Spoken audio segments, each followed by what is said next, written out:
بسم الله الرحمن الرحيم والصلاة والسلام على رسول الله. السلام عليكم كلكم. halkan maanta waxaanu isugu nimi inaanu runtii ka hadallo hawshii kootada haweenka.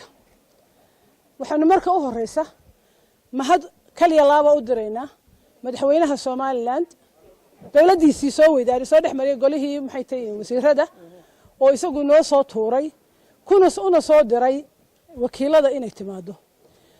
madaxweynaha anaga u mahadnaqayna oo ugu tahaniidayna hawsha oo ku dhiiriday waxaanu haddana ka codsanaynaa inaanu kaga hadhin halkaas ee culayskiisii iyo xooggiisii uu soo saaro intan ay golayaasha sharci dejinta ka baxayso oo aanu halkaa kaga hadhin. runtii taas waa maxay tahay codsi aanu u dirsanayno madaxweynaha.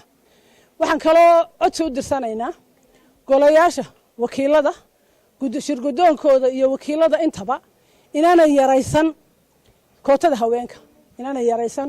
sababtu waxa weeye boqolkiiba 60 baanu ka nahay haddaan ugu yarahay dalka. xuquuqdayadu ilaa iminkadaa way aasan tahay. xaqna ma aha in dadka intaan dalka loo wada dhinto in yari dheeftiisa qaadato. anaguna waxaan doonaynaa darajo doon ma nihin, kuraasi iska dooni mayno. dumarka iyagu waa dayacan yihiin, suuqyaday ku balanbalayaan, midna cashuur buu ka qaadaa, midna waa ka daadiyaa. masquulaha ay galaan ma leh. magaalooyinkeena bilicdeeda dumarku waxay wax ka tarayaan oo xoog wax uga tarayaan arrimaha bulshada. iyagaa uga fara dhuudhuuban ragga, iyagaa uga maxay tahay ka og in sidii wax looga qaban lahaa hawlaha hoose. guriga markaan wakiilada wasiiradan marka gabadhi ku jirto baan albaabkeeda garaacnaa, nimanku albaabadooda waa noo xidhan yihiin. waxaan u baahanahay dumarka iyagaa naga dambeeya iyo dumarka Soomaaliland meel joogaanba inay albaabadu noo furmaan. waxa qura noo furi karaana waa wasiirada dumarada ah ee meesha taga iyo kuwii kale mas'uuliyad qaada. xafiiska haweeney joogto dumarka oo dhan waa ku hirtaan. ta dhibaatadu haysato, ta mushkiladu haysato, dumarku waxay ku dulman yihiin maxkamadaha, waxay ku dulman yihiin shaqada.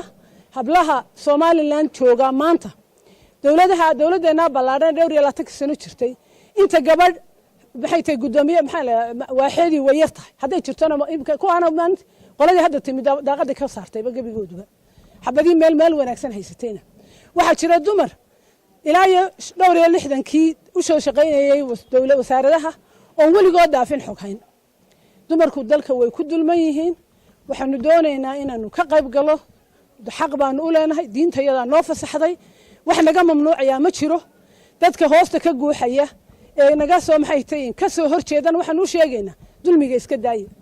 ummadaada inaad boqolkiiba 60 dulmido waa waxaan runtii meesha qaban.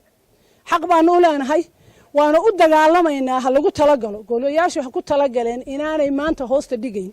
wax waliba hadday dhacaan maanta dagaal baanu ka xignaa.